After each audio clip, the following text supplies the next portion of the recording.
ça y est, je vous retrouve aujourd'hui sur la chaîne pour vous présenter un challenge littéraire qui va commencer le 1er avril. Avant de vous parler de ce challenge, voilà, je voulais savoir un peu comment ça se passait pour vous, le confinement.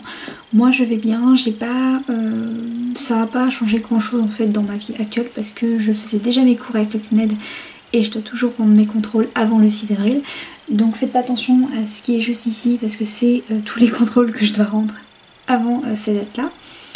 Et c'est pour ça d'ailleurs que je n'ai pas été très active sur la chaîne, même si du coup j'étais chez moi en confinement, parce que ça n'a rien changé du coup à mes obligations. Voilà, donc à partir du 6 avril de toute manière vous aurez beaucoup plus de vidéos sur la chaîne parce que je n'ai plus d'examen de prévu. Et si vous voulez que je vous fasse une vidéo, je pense que je vous ferai, vous savez, un vlog lors d'une semaine à 1000 ou lors d'une challenge justement de ce challenge dont je vais vous parler tout de suite.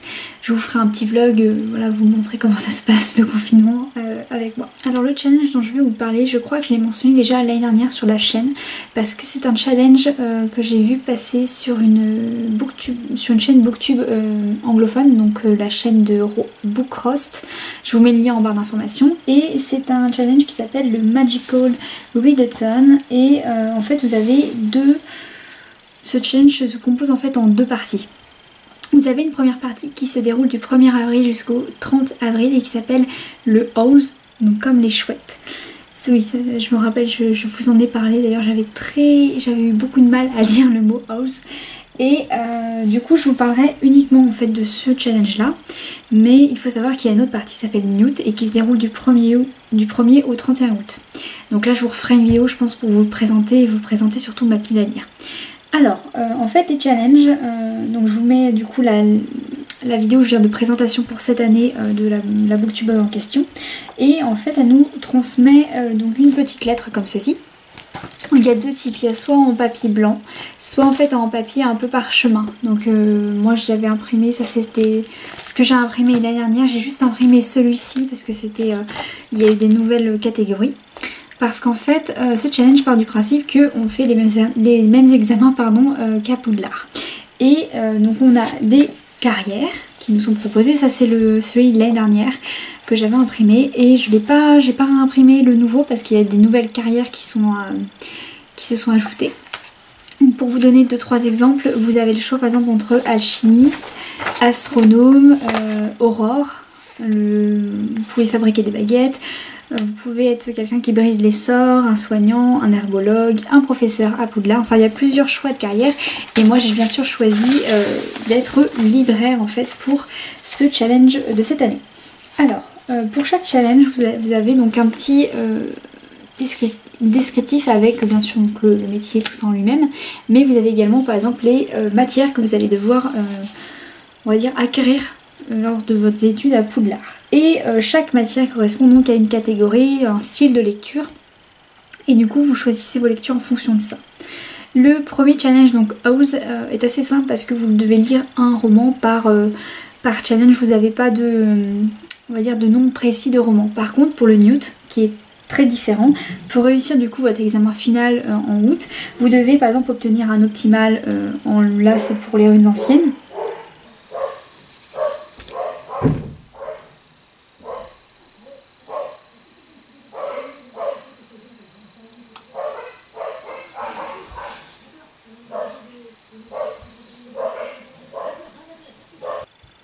Les joies du confinement en famille et avec les chiens, super.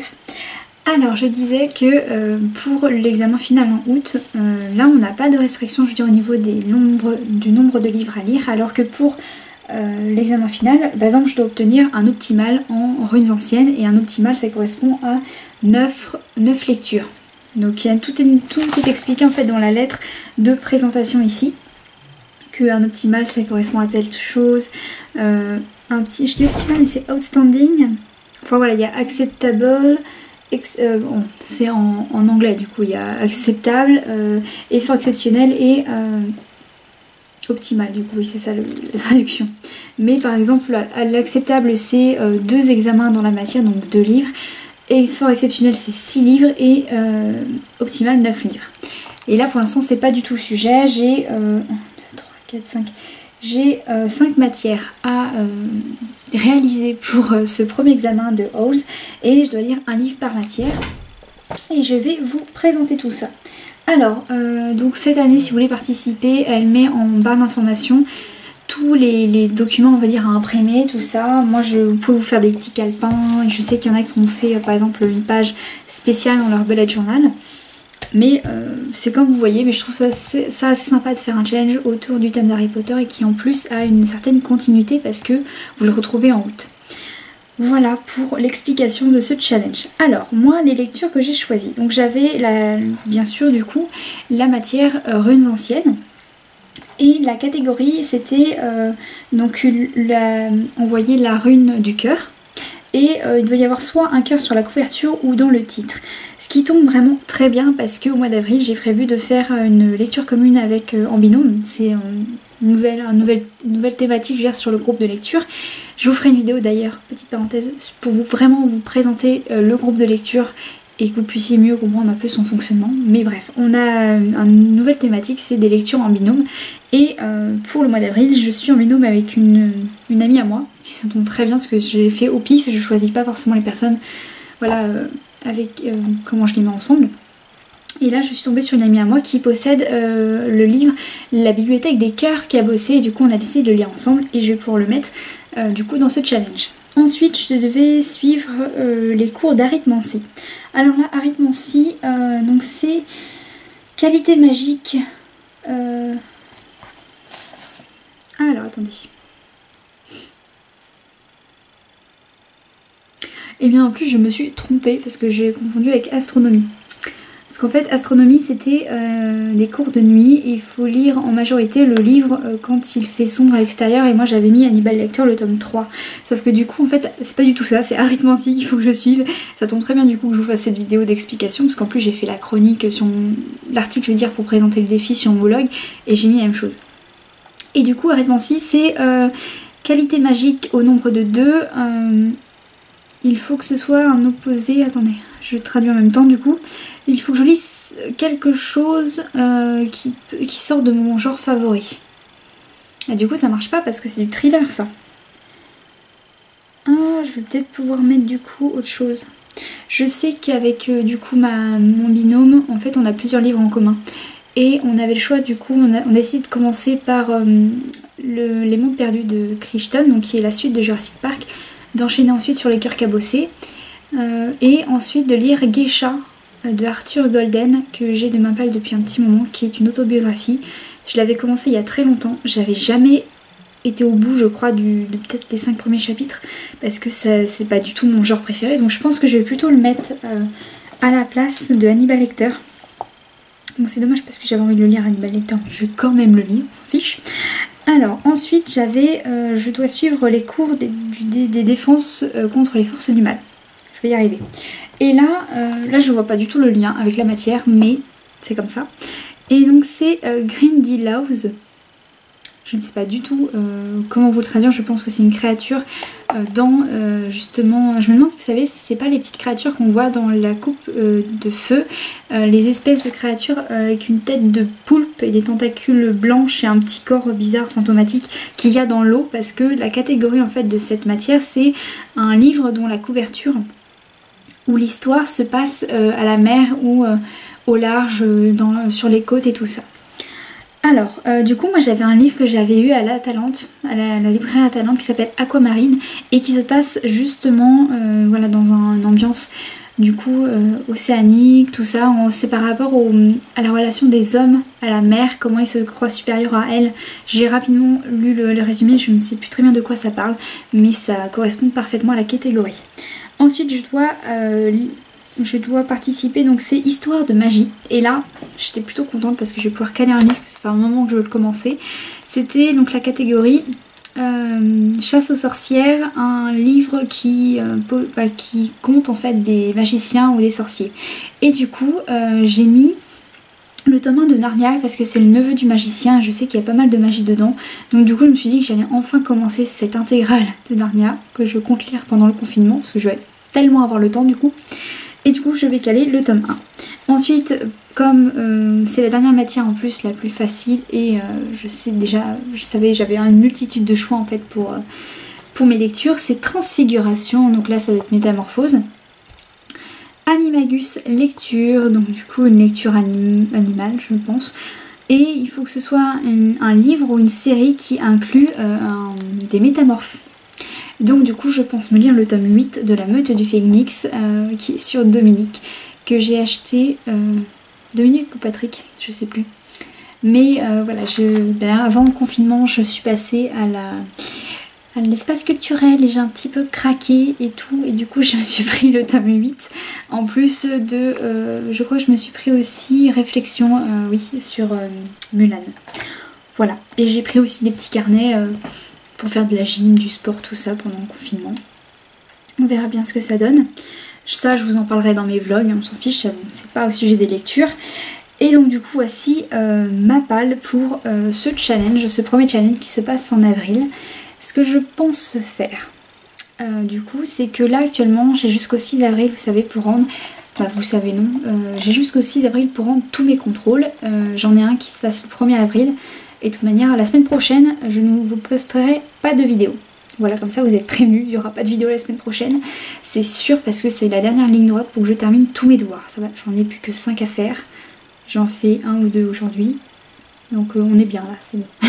C'est très bien. Et comme je n'ai plus d'examen, je vais réviser quand même mes cours au cas où s'il y a tel et tel examen qui sort. Mais je pense que dès la semaine du 6, parce que de toute manière je peux rendre mes contrôles encore pile le lundi 6 avril, mais j'aurai fini d'ici là. Dès le 6 avril, je vous prendrai, je pense, une semaine avec moi. D'ailleurs la première semaine, ouais, je ferai ça. Je vous ferai première semaine un vlog spécial du coup sur ce Ridaton. Je pense que je vais faire ça. Et je vous ferai aussi un vlog spécial, passer le confinement avec moi, version littéraire bien sûr. Parce que je fais pas mal d'autres activités, mais toujours autour en fait du thème de ma chaîne. Donc les livres, le Hygge. D'ailleurs je vais vous sortir une vidéo sur le Hygge. C'est un peu dommage d'ailleurs parce que j'avais envie de vous refaire une vidéo, ça vous avait d'ailleurs beaucoup plu quand j'ai redécoré toute ma chambre. Désolée, j'ai un peu de mal.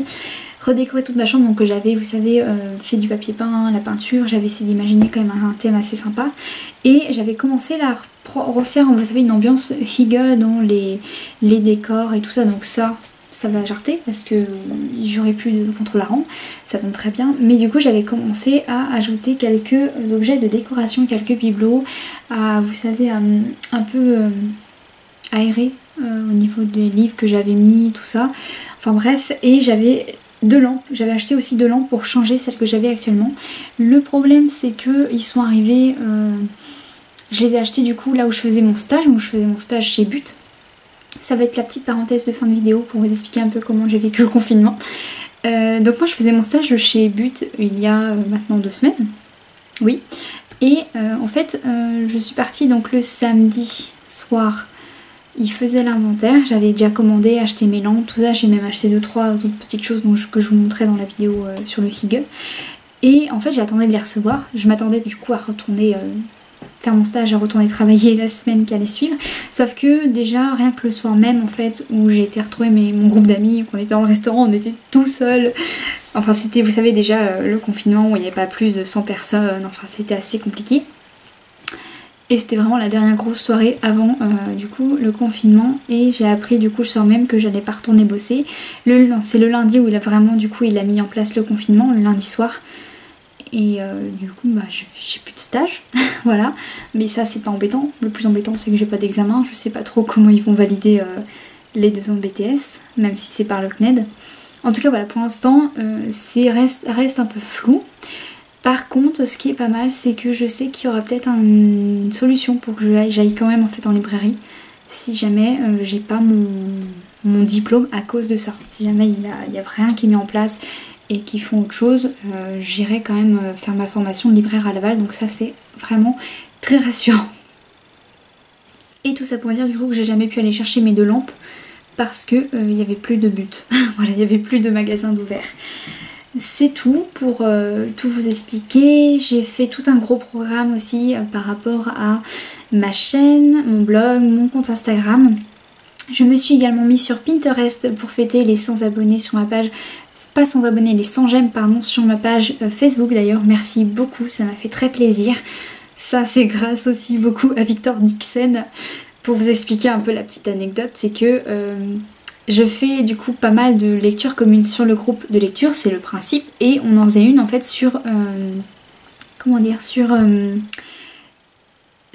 Phobos, je vais y arriver. On en faisait une sur la saga Phobos et j'ai créé, en fait, j'en avais marre, ça faisait un moment que je voulais le faire, et j'ai créé le groupe Instagram en fait pour ce groupe de lecture. Et du coup j'ai parlé de Phobos et je me suis dit bah je vais identifier l'auteur, tout ça, parce que ça, comme ça voilà, ça va faire... les gens ils vont savoir qu'on fait cette lecture commune. Je m'apprêtais à m'endormir, il était je sais pas quelle heure, je crois qu'il était peut-être minuit. Et je reçois un message de Victor Dixon comme quoi bah, il trouve ça super, tout ça, donc j'étais assez contente. Et du coup il a été voir un peu ce qu'on faisait, il a parlé du groupe, tout ça, donc on a eu pas mal d'autres personnes qui nous ont rejoints. Et il est venu aimer ma page Facebook et c'était pile le 100e j'aime. Donc ça j'ai trouvé ça un peu loufoque en fait que ce soit du coup que ça vienne de cet auteur là. Du coup merci beaucoup et j'ai rejoint du coup Pinterest pour fêter un peu ses 100 abonnés, ses 100 j'aime, je vais y arriver. Mais de toute façon je suis en train de mettre en place d'autres choses pour voir comment je peux, quel type de concours je vais mettre en place dès que je vais atteindre, vous savez, un nombre précis d'abonnés, parce que je veux mettre quelque chose en place. J'ai 2-3 idées mais je vais voir comment ça va être possible avec le confinement parce que rien n'est sûr encore. Voilà, et sur Pinterest c'est la même chose un peu que sur ma page Facebook, je mets pas mal d'autres choses aussi sur ma vie personnelle, enfin sur mes goûts, donc il y a surtout Alice, Ravenclaw et Rigue, mais il y a 2-3 autres petites choses et je mets pas mal de photos qu'il y a sur mon profil Instagram. Donc si vous ne possédez pas Instagram et que vous voulez voir un peu ce que je poste, ça sera sur Pinterest. Voilà, c'est tout pour ce côté-là du coup des nouveautés. Du coup la semaine prochaine il n'y aura pas de vidéo, je reprends du coup l'activité sur la chaîne à partir de la semaine du 6 avril, donc vous n'aurez pas non plus de vidéo on va dire le 6 avril, mais vous en aurez peut-être une le vendredi 10. Je vais reprendre aussi les lectures comptées, donc avis aux parents qui en ont marre et qui ne savent pas comment occuper leurs enfants. Je vais reprendre les lectures comptées, donc vous pourrez du coup leur faire écouter des romans, donc c'est principalement des contes pour l'instant. Je vais voir parce que j'ai eu quelques propositions pour justement lire des petites histoires pour les enfants. Je vous mettrai d'ailleurs la limite d'âge. Parce que je sais pas vraiment si j'en mets une, parce que ça reste des lectures comptées sur des contes, vous savez, donc de Grimm ou de Perrault, mais c'est les contes originaux. Voilà, donc je vous en tiendrai informé par rapport à ça. Si vous voulez que je lise un livre en particulier pour vos enfants, mettez-le moi en commentaire. Du coup je me pencherai dessus et je verrai si je le possède surtout dans ma bibliothèque. Voilà, je vous souhaite un bon confinement, je vous dis à très bientôt et je vous souhaite une très bonne lecture.